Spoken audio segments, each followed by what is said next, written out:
Core i5 এর 11 generation দিয়ে দিচ্ছি ফ্রিতে, কোনো টাকা লাগবে না। আসলেই তাই, পুরো মাস জুড়ে আমাদের চলছে একটা free campaign, give away campaign যেটাকে বলা হয়। আপনারা এত বছর ধরে আমাদের সাথে আছেন, আপনাদের ভালোবাসায় শিখতে হয়ে আমরা কিন্তু এত দূর চলে এসেছি। আলহামদুলিল্লাহ, আমরা আরো দূর এগিয়ে যেতে চাই। সেই কারণে আপনাদের প্রতি আমাদের একটা ভালোবাসা শ্রদ্ধার একটা পথ করে দিচ্ছি। সেটা হচ্ছে কি, আপনারা যদি এই পুরো মাস জুড়ে অ্যাটলিস্ট একটা ল্যাপটপ পারচেস করেন আমাদের শপ থেকে, সেখানে আপনারা 10টি ল্যাপটপ ফ্রিতে জেতার সুযোগ পেয়ে যাচ্ছেন। আসলেই তাই, ফ্রিতে জেতার সুযোগ পাচ্ছেন 10টি ল্যাপটপ। জাস্ট পারচেস করতে হবে একটি ল্যাপটপ, যে কোনো প্রাইসের মধ্যে হলেও।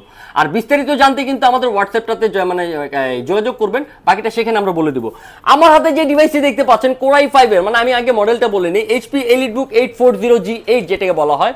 Core i5 এর 11 জেনারেশন, Core i5 এর 11 জেনারেশন, 16GB DDR4 র্যাম থাকবে, 8GB শেয়ার গ্রাফিক্স থাকবে, 512GB SSD থাকবে। আর আমি বারবার মেনশন করে দিচ্ছি যে একেবারে কোনো রকমের কালার টালার করা নাই, মানে সলিড কালার, অরিজিনাল কালার, মানে এত ফ্রেশ। তাছাড়া হচ্ছে ব্যাকলিট কিবোর্ড রয়েছে, পেয়ে যাবেন হচ্ছে আপনারা এখানে একেবারে অরিজিনাল বডি। আর ইভেন এটার মধ্যে হচ্ছে ব্যাপারটা A grade, appropriate A grade যেটাকে বলা হয়। নেয়ার পরে হচ্ছে ধাক্কাধাক্কি 15 দিনের রিপ্লেসমেন্টে আপনারা আসা যাওয়ার মধ্যে থাকবেন। উই ডোন্ট ওয়ান্ট দ্যাট, আমরা সেটা চাই না, আপনাদের সেটা লাগবে না। নিয়ে যাবেন 3-4 বছরের মধ্যে, আপনি না ভাঙা পর্যন্ত আপনারা আসতে হবে না আমার শোরুমে। ইনশাল্লাহ আমরা চেষ্টা করি সেটাই আপনাদেরকে প্রোভাইড করতে। এইরকম একটা ডিভাইস নিয়ে আপনাদের সামনে আজই হাজির হয়েছি। আর এই ডিভাইসটার প্রাইস পড়তেছে মাত্র 39,900 টাকায়।